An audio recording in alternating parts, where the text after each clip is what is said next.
Hi guys, so today I'm in kind of a different position in my library. I'm kind of in the middle of both my bookshelves, my bigger bookshelves, and then I have a separate historical romance shelf. But I wanted to try something different and see if I like it, because I'm still trying to figure out where I want to film in my little library corner. But today I'm going to be talking about my favorite historical romances of 2022. I'm super excited for this video. I've read so many great historical romances this past year.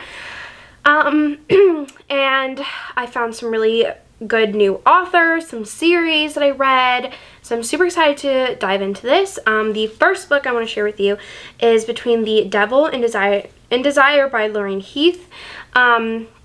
This is probably one of my favorites of the year. It was so fantastic.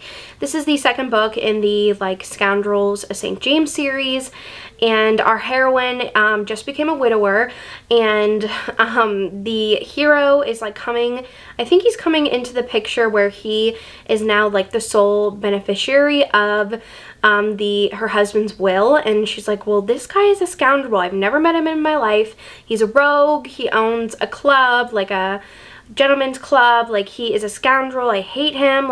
Why is he in charge of my husband's affairs and his estate? And they also have a son together, so she's like, he's in charge of my son too now. She absolutely hates him. It is hate to love. It is amazing. So angsty. She absolutely hates him and detests him, and he's very protective over her and her son. And there's lots of twists and turns in this one. Some crazy things happen, and somebody may or may not be out to kill her and the little boy. So it's just a fun, action-packed romance with a lot of angstiness in it, and I just loved it. It was so amazing. I've just fallen in love with this series, but this one is definitely my favorite. Then I read Silver and Sapphires by Shelley Thacker. This book is actually really hard to find because this is out of print. The story is just not there anymore, which is kind of creepy and crazy. I don't know how that happened, but I had to scrounge the internet to find this book, and I read this in the beginning of the year, and it is such a fantastic romance. So our heroine is supposed to, she absolutely hates the British, and I think what happened was her father was murdered by British pirates, and so she absolutely hates the British, and I think it's set place in India, and she is a part of this tribe. And they're like, well, you need to go kill this guy. So she goes in to kill this guy and seduce him, and she accidentally ends up being stowed away on his ship, and he doesn't end up dying. She doesn't kill him. And so it's their romance, and he was definitely seduced by her, and now he absolutely hates her and is so mad at her, and it's because he has these special jewels. That's the whole reason why she's out to get him, kind of thing, where she needs to get them back, and it's very action-packed, and it the jewels are needed for the tribe. I think it's yeah, it's the sapphires, I think. And it's very action-packed. It's very angsty. And I really, really enjoyed it. It was really good. This is such a good old-school historical romance. I just fell in love with it and thought it was so much fun. Definitely one of my faves of this year. And then I was finishing up the Wallflower series by Lisa Kleypas, and I had to put these two on the list. This one is so fun. This is a hate to love romance, and our heroine basically kind of makes she's an American heiress, and she kind of makes this fake love potion to make the hero fall in love with her, and it obviously it doesn't work, but it kind of works. But it's him realizing that he actually has feelings for her, and they have both hated each other. She thinks he is so annoying, and she hates him, and he hates her and thinks she's this you know, American heiress that doesn't know anything about high society, basically, and he starts falling for her, and she's like, oh my gosh, the potion worked. But it's just him finally realizing his feelings for her, and it is just so much fun. They have really good banter. It all kind of takes place on this trip that they're all going on together in the English countryside, and when they finally get together, he has to convince his family that she's good enough for their family because she's an American, and they don't want an American marrying into the family, so she has to kind of like practice how to be a lady, and it's really, really fun. I loved this one, and there's some action towards the end, like some suspense, and it was just really fun. I really enjoyed it. I love the banter in this one. I love the hate to love. Lisa Kleypas just knows how to write a really good romance. And then Devlin Winter is such a fun one. This is a marriage to convenience, and so our heroine, she needs to marry somebody, or she's going to be married off to this like creepy cousin she can't stand, and so she asks kind of this guy who's known as like a villain, scoundrel, kind of like the black sheep of society, and they get married, and she like inherits this gaming hell from her father, and they work together on that, and she is very like sweet and innocent, and he's dark and twisted and a morally gray hero. And it was just such a great romance. I love their romance. He just is so protective over her. He is like a classic bad boy in a historical romance, but it was so good. And then I have to mention A Reckless Match by Kate Bateman. This one was so much fun. I think I read it in May and just loved it. So our hero and heroine are part of two rival families, and they both have like property bordering each other, and each year they have this like sliver of property, I think, in between them, where they can't decide like whose family the property belongs to. And so every year one person from each family has to meet on one day to be like, ha ha ha, like you can't have this land. Like if one of the people doesn't show up, then the other family concedes to the one that like showed up. And so they were like arch nemesises as children, and now there's this like mystery of this secret treasure in these caves, and they have to work together to find out like what the deal is with this treasure. And it's really, really fun. It's hate to love, a lot of great banter. It was just really fun. It was kind of an action-packed romance, and it's like post-war, so he has some like demons from being in the war, and it was just fun. And then their families, when the families find out that they're like together, it's hilarious because they like hate each other, but then they realize that like, oh well, some other relatives have had relations with the enemy family, and it's just like a fun book. I just really enjoyed it. So this year I finished the whole Bridgerton series, and so I have 2 Bridgerton books on this list. I had to grab the other one, and these were just my favorites of the series that I read. I just found them like absolutely fantastic. And so I have To Sir Philip with Love, which is Eloise's story, and this is kind of a single parent, single dad romance, and like a epistolary romance. And so Eloise has been writing the hero for a while now after his wife passed away, and I think Eloise was like cousins with his wife, so she's like wrote condolences and was like, I'm so sorry for your loss. And then they started writing each other, and so then she, all of a sudden, after they've been writing for a couple months, she decides to go visit him and his 2 children that he has. And his 2 children are hellions. They're kind of crazy. They don't listen to their father. And Eloise kind of is brought in to like help with that, and she wants to marry him, and it's just like a fun romance. He is super nerdy, and he has like a greenhouse. He's very into plants, and he's like, well, I could never be with Eloise, but she loves my children so much. And it's so sweet. I loved Sir Philip, and I thought it was such a fun romance. And then when her siblings find out that she kind of like stowed away to go be with Sir Philip and like get to know him, it's just so funny, and I just really enjoyed this. I really, really loved the romance. And then the other one, this is probably my like second favorite, up with like Antony's story, is When He Was Wicked, which is Francesca's story. I just love this one so freaking much. It was incredible. This is so angsty and amazing. And so our heroine Francesca, she was married, and her husband passes away, and like her husband's cousin has always been in love with her, which is Michael, the hero. And after he like inherits the earldom, I think, and he just needs some time to get away, so he goes away, and then he comes back and he is meeting with Francesca again, and he still has feelings for her, and she's kind of realizing that she might have feelings for him too.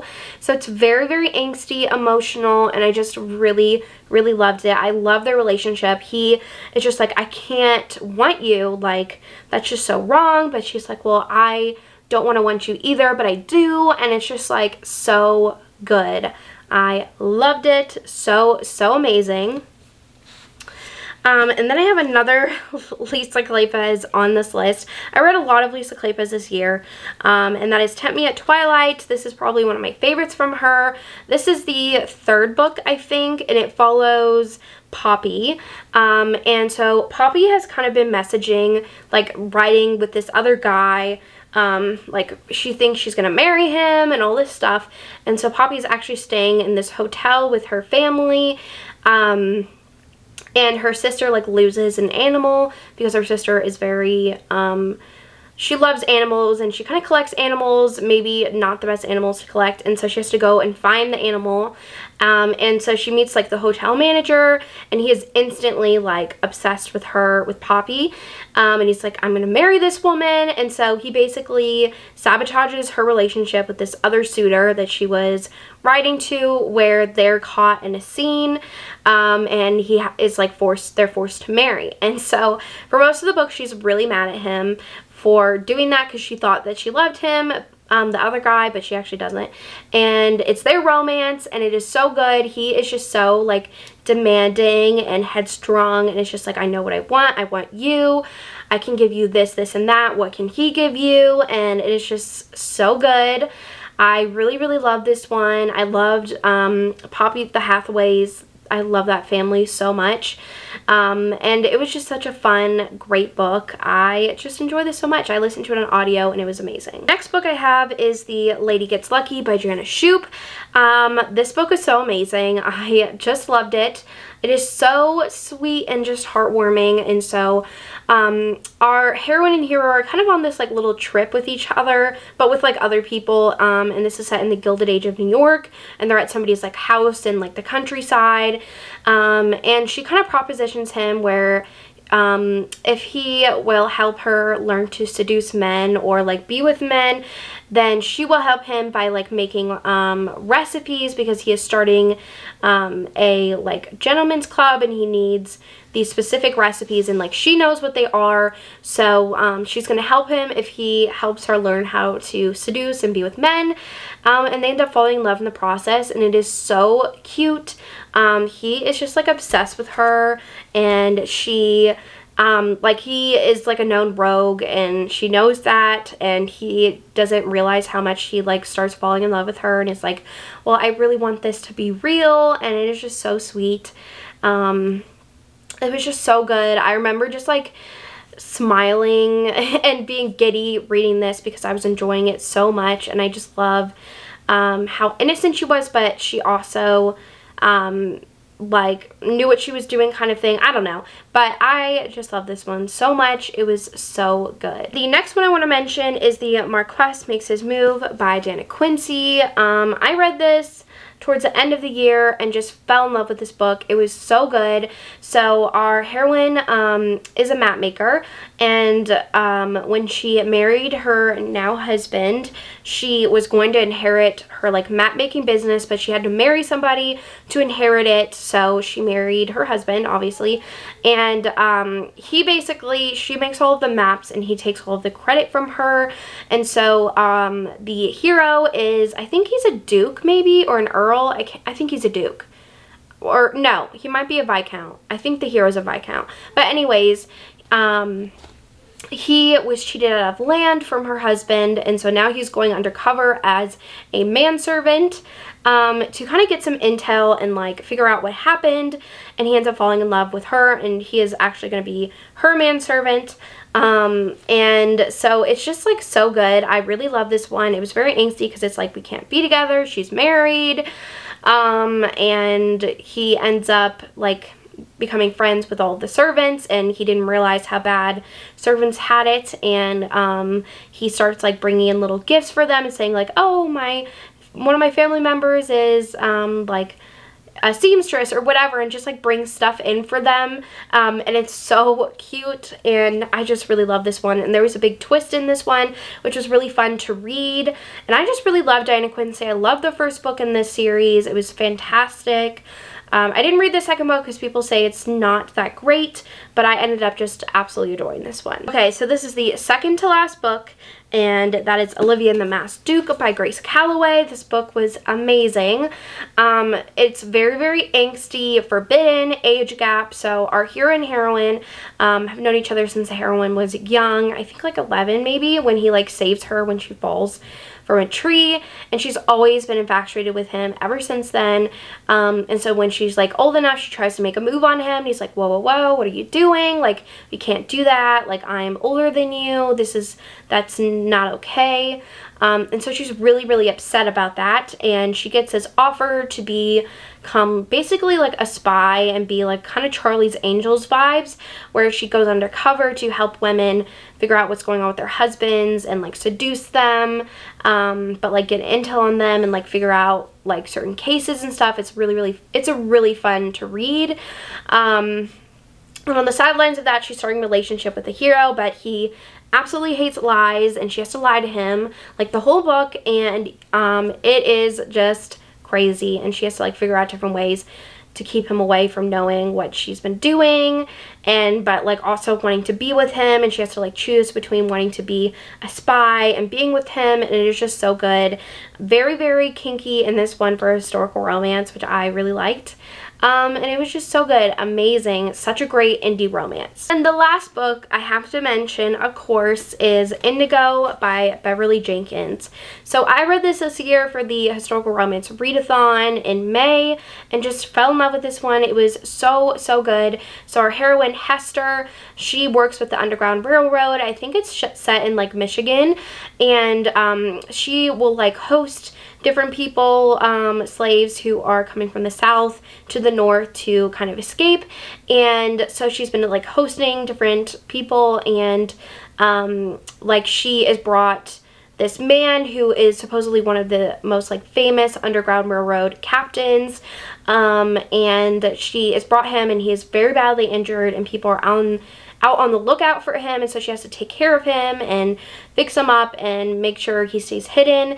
And so they have a romance, and it's really, really fun. And when he gets better, she finds out that he's actually this very wealthy kind of aristocrat, and he starts to like woo her with gifts and presents, and she's like, I don't need all of this. And it's just so good. I love their romance, and I love how he was just like, I want you, and I want to be with you, and he won't stop at anything, and he just like knows what he wants. Like, I love that about Galen.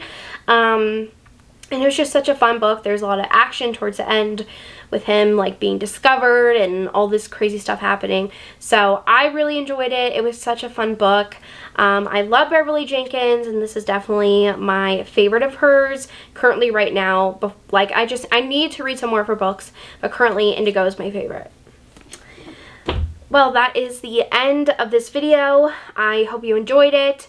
I had so much fun reading historical romances this year. Hopefully this coming year, 2023, I will be able to read a lot more. But I want to thank you so much for watching this video, and I will see you guys soon.